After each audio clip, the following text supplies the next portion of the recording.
উপজেলা ছাত্রদলের পক্ষ থেকে ফেনী, নোয়াখালী সহ দেশের 12টি জেলা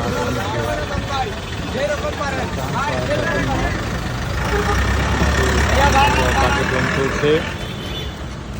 এই ত্রাণ সংগ্রহ কার্যক্রমে নেতৃত্ব দিচ্ছেন তৃণমূলের ছাত্র সমাজ।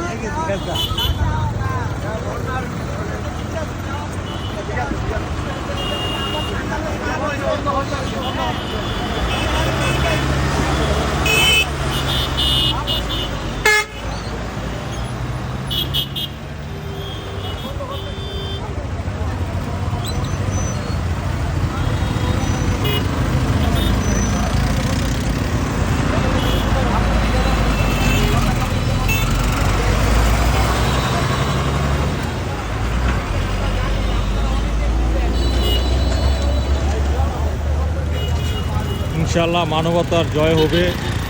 সবাই আমরা যার যার প্ল্যাটফর্ম থেকে আমরা সবাইকে সহযোগিতা করি, করলে আমাদের দুঃখ দুর্ভোগ থাকবে না।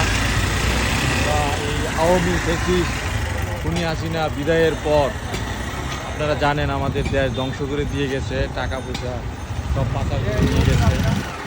এখন আমার আপনার সকলের মিলেমিশে এই দেশকে আবার গড়তে হবে, আমাদের দেশকে আবার একটি আদর্শিক রাষ্ট্রে পরিণত করতে হবে। আসুন আমরা সবাই এই দুঃসময়ে ঐক্যবদ্ধ হয়ে এই সংগ্রামকে সফল